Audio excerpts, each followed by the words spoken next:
Hollywood was shocked when news broke of screen legend Gene Hackman's passing at the age of 95, alongside his wife Betsy Arakawa, 65, and their dog. According to authorities, Hackman may have passed away more than a week before his body was discovered.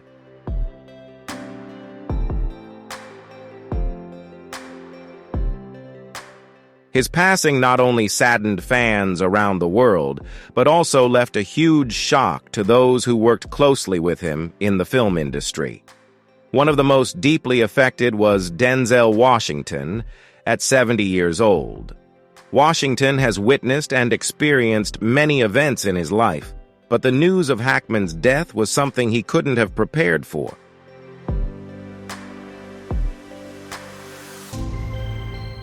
If you're a fan of Gene Hackman and want to explore stories about cinematic legends, don't forget to hit like, leave a comment, and share your thoughts on this fascinating story. Be sure to subscribe to the channel so you don't miss the next exciting videos. Below is the story of the ups and downs in the life of Hollywood legend Gene Hackman.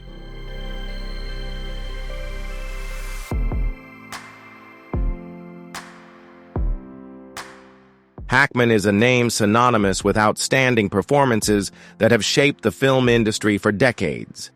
As tributes continue to pour in, one thing is undeniable. Hollywood has lost a great icon, leaving a void that will be difficult to fill. Gene Hackman, born Eugene Allen Hackman on January 30th, 1930, in San Bernardino, California, was one of Hollywood's greatest icons. Over a career spanning more than 6 decades, he left an indelible mark on film history with his exceptional acting and strong on-screen presence.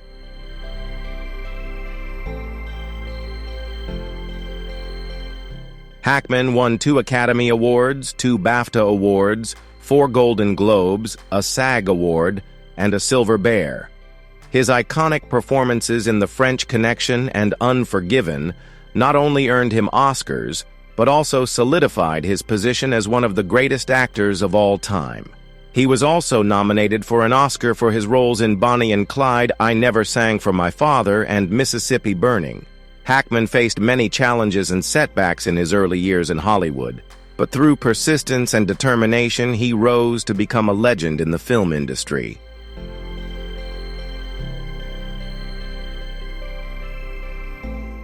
In addition to acting, Hackman was an animal lover, art enthusiast, and explorer. He owned several collections of paintings and sculptures and often traveled to experience different cultures around the world. Hackman also found relaxation in outdoor activities like fishing and was a passionate fan of the Jacksonville Jaguars.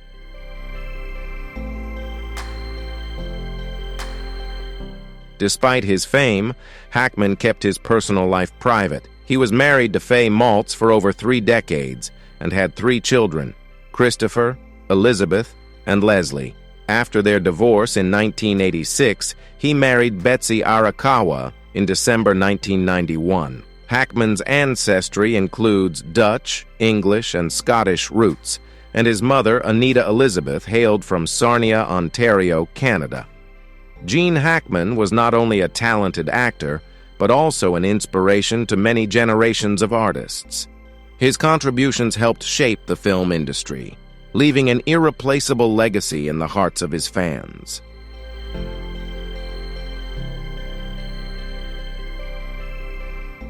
Gene Hackman wasn't just a screen legend. His lavish lifestyle was also a result of his incredible success in the film industry. His iconic roles helped him build a prosperous career, both in terms of fame and finances. In 1972, Hackman starred in The Poseidon Adventure and received a significant salary for his role as Lex Luthor in Superman, 1978. This not only solidified his reputation, but also earned him $2 million, an astounding sum at the time.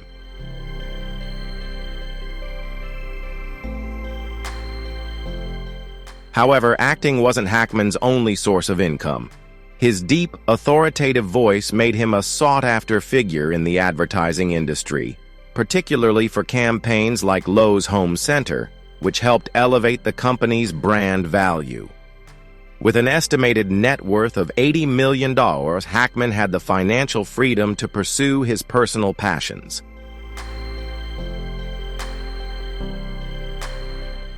One of his most valuable assets was a 12-acre estate in Santa Fe, New Mexico, which he and his wife painstakingly transformed into an architectural masterpiece. The house blends New Mexico's Pueblo colonial style with Spanish influences, featuring spacious and beautifully designed interiors, prominent tree trunk columns in the large living room, luxurious sofas, a modern sound system, and large windows flooded with natural light created the perfect retreat amidst the stunning natural landscape of New Mexico.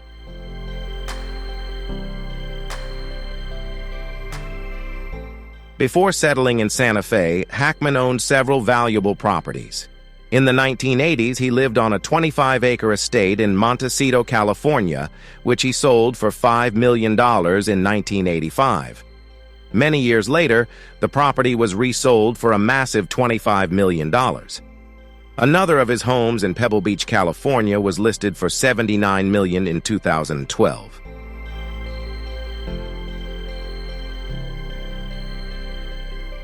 Hackman's passion wasn't just limited to real estate, but also extended to vintage cars. He owned an impressive collection that included a 1967 Shelby Mustang GT500, a 1957 Chevrolet Corvette, a 1964 Aston Martin DB5, a rare Bristol 401, a Ferrari, a Porsche 911, and a Rolls-Royce. Hackman also owned a yacht and a private jet, allowing him to travel in style like a true Hollywood legend.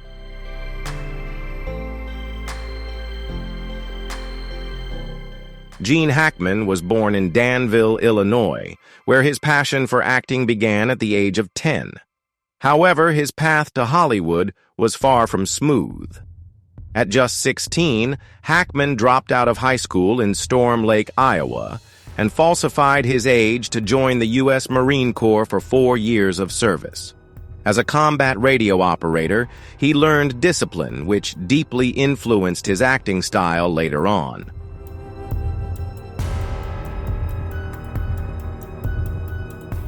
After being discharged in 1951, Hackman moved to New York to study television production and journalism at the University of Illinois, but his true passion remained acting. In 1956, Hackman decided to pursue an artistic career by studying at the Pasadena Playhouse in Los Angeles, where he became friends with Dustin Hoffman. The two struggled together to succeed in the entertainment industry.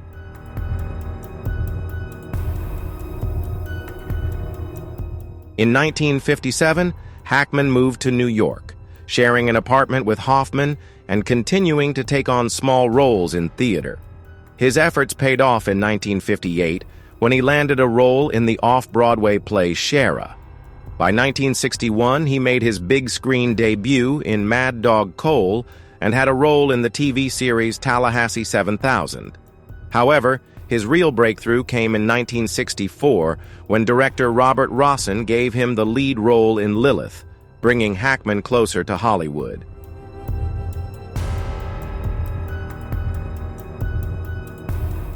Hackman's career exploded in the 1970s with a series of outstanding performances, especially in I Never Sang for My Father and The French Connection, which earned him his first Oscar. Throughout the decade, he continued to captivate both audiences and critics with classics like Mississippi Burning, Hoosiers, and The Royal Tenenbaums. Notably, his portrayal of the villain Lex Luthor in Superman, 1978, and its sequels became one of the most iconic portrayals in film history, alongside his other powerful roles.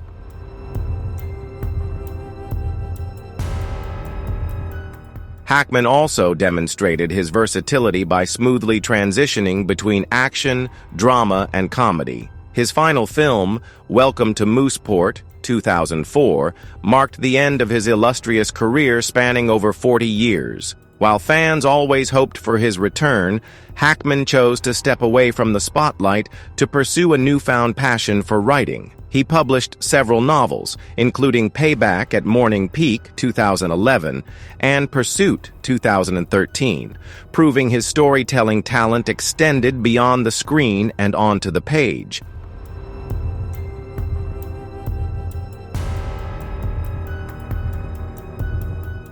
Although he left Hollywood, Hackman kept a connection to his military past by narrating 2 documentaries about the Marine Corps, Raising the Flag on Iwo Jima and We Are the Marines.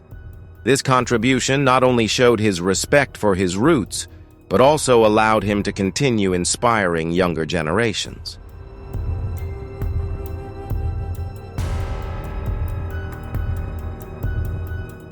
Gene Hackman's legacy isn't just defined by iconic roles or prestigious awards, but also by the profound influence he had on the next generation of actors. He's a testament to perseverance, passion, and relentless effort in the pursuit of art. However, behind the glamour of Hollywood, did Hackman ever regret stepping away from the film industry? Stay tuned to explore more stories about the cinematic legend in the upcoming videos.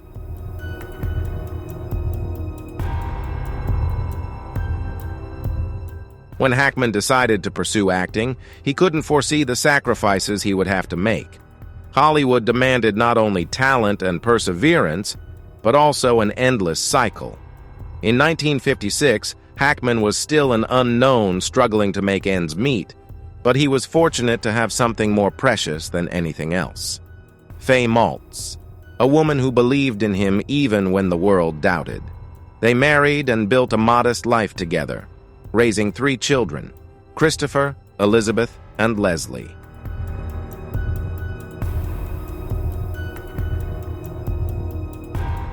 But by 1967, everything changed.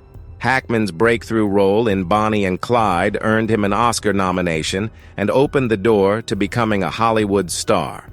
Throughout the 1970s, he continued to appear in blockbuster films like The French Connection and The Poseidon Adventure. His fame skyrocketed and money poured in, but his family was slowly left behind. Carl's home became a rare sight, and shared dinners slowly faded away.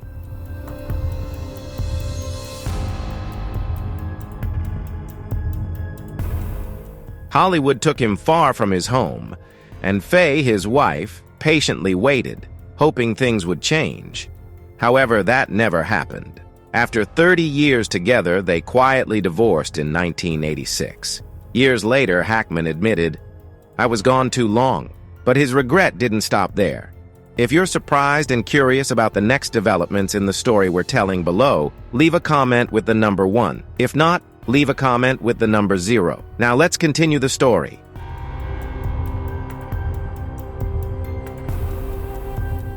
In 1962, Hackman's mother, Anna Elizabeth, died in a fire after falling asleep with a lit cigarette. She had always believed in him, but by the time he found success, she was no longer there.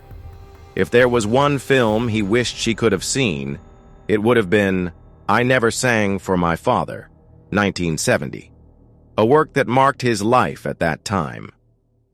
In 1982, Hackman's best friend, Norman Gary, suddenly passed away.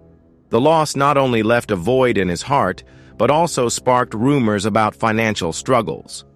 Hackman threw himself into work to escape the pain, from Under Fire, 1983, and Hoosiers, 1986, to Mississippi Burning, 1988, delivering some of the finest performances of his career.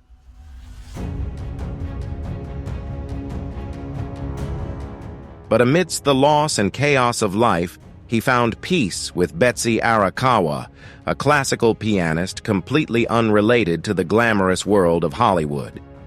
They married in 1991, and this time, Hackman made a different choice, stepping away from the spotlight to enjoy a simpler life. While this quiet life meant no more on-screen appearances, Gene Hackman's legacy still resonates strongly with audiences. But what made him willing to give it all up at the height of his fame? And did he ever regret that decision? Let's explore in the next videos.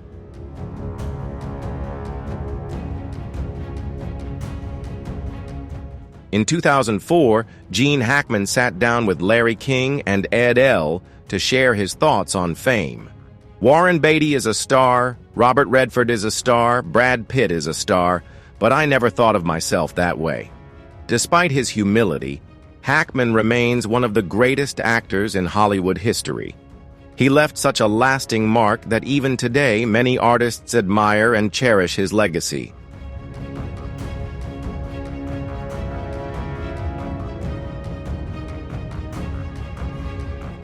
When the news of Hackman's passing at 95 was announced, Hollywood fell silent in mourning.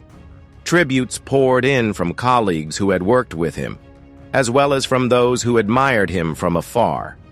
Pedro Pascal, a loyal fan of Hackman, called it a tremendous loss for cinema. Viola Davis paid tribute to iconic films like The French Connection, Unforgiven, and The Poseidon Adventure, praising him as a powerful yet deeply nuanced actor. He was a true legend. Rest in peace, Gene Hackman.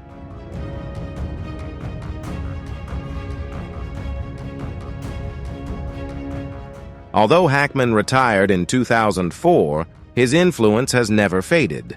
When asked about his retirement decision in a 2008 interview, he candidly shared, "I never held a press conference to announce my retirement, but honestly, I won't act anymore.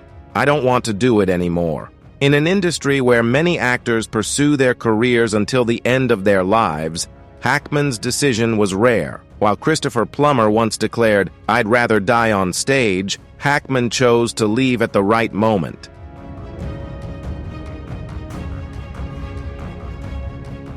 Those who worked with him consistently praised him. Will Smith, his co-star in Enemy of the State, recalled, "He doesn't do much, but I couldn't stop watching Hackman. He has such a natural talent that everything he does feels real and effortless."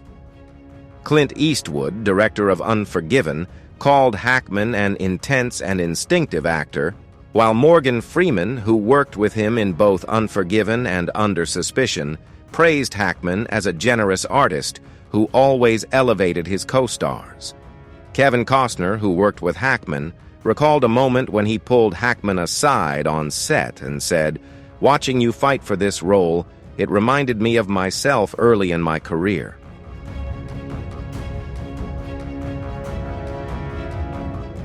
Although best known for his dramatic roles, Hackman also showcased his comedic talent in The Birdcage and the blockbuster The Royal Tenenbaums.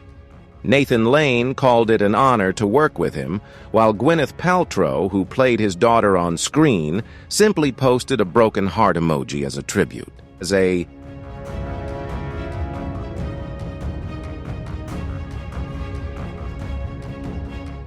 Even Prince William paid tribute, praising Hackman as a true cinematic genius, with his powerful, honest, and captivating performances. Hackman's final film was Welcome to Mooseport, 2004, which, sadly, wasn't a grand farewell.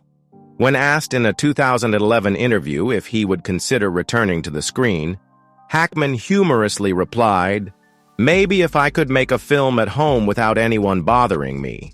But even though his career ended long ago, Hackman remains an irreplaceable icon.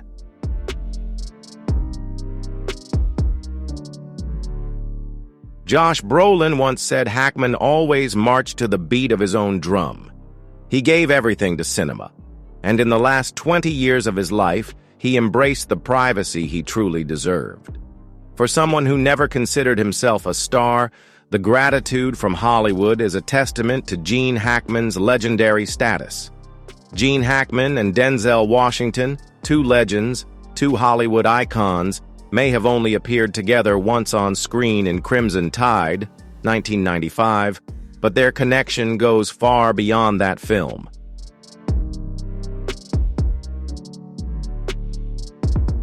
The most surprising fact is that neither of them has a star on the Hollywood Walk of Fame, a reality that astonishes many.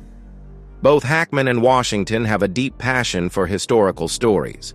Hackman showcased this in the novel Escape from Andersonville, set during the U.S. Civil War, while Washington brought history to life on the big screen, especially with his outstanding performance in Glory, 1989, which earned him his first Oscar.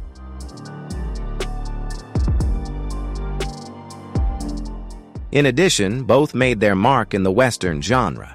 Hackman played a ruthless sheriff in The Quick and the Dead, 1995, while Washington took on the lead role in The Magnificent Seven, 2016. What they share is not only their incredible acting skills, but also their ability to transform each character into a symbol of power on screen.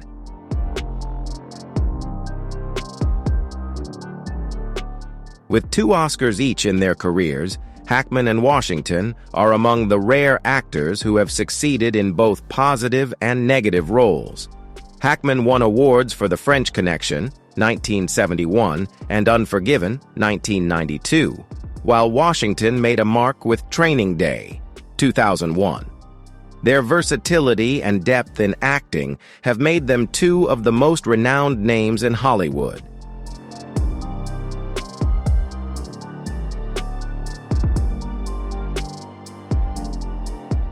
When they appeared together in Crimson Tide, they created one of the most intense on-screen confrontations. Hackman played Captain Frank Ramsey, who believed in absolute command, while Washington portrayed Commander Hunter, representing modern leadership thinking, always questioning every decision. This contrast not only made the film captivating, but also showcased the remarkable talents of both actors. Denzel Washington once shared that Crimson Tide was one of the most memorable films of his career because he rarely had the opportunity to directly face off with a legend like Gene Hackman.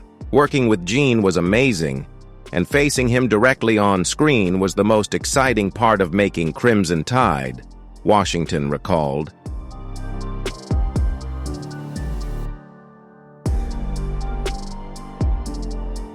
But the film isn't just a thrilling action movie, it also presents moral dilemmas. The 2 characters, Captain Ramsey and Commander Hunter, represent 2 completely opposing leadership philosophies.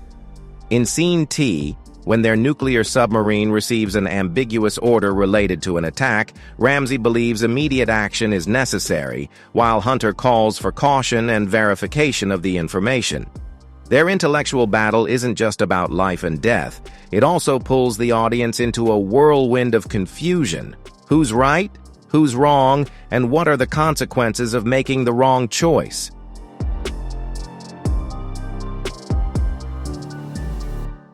Hackman's performance as Ramsey was praised as outstanding. Powerful yet dangerous due to his impulsive nature, his character could explode at any moment, keeping the film's atmosphere consistently tense. Meanwhile, Washington portrayed a young but steadfast commander, someone who always trusted reason over emotional action. This contrast created one of the most captivating on-screen battles, helping Crimson Tide become a classic.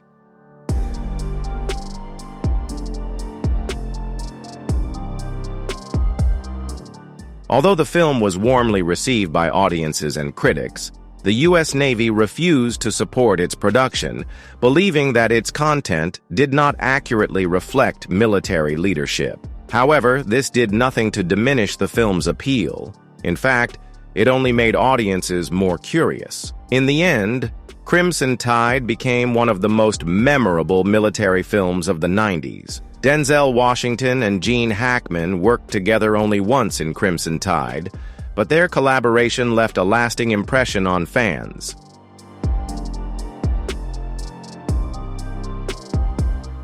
Interestingly, despite both being Hollywood legends with illustrious careers, neither of them has a star on the Hollywood Walk of Fame. However, their legacy in cinema will endure forever, far beyond superficial accolades.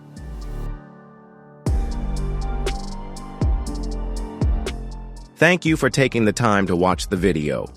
If you found this story interesting and inspiring, don't forget to hit like, share, subscribe to the channel, and turn on notifications so you don't miss any exciting videos. Leave your thoughts about Gene Hackman in the comments section. See you in the next videos.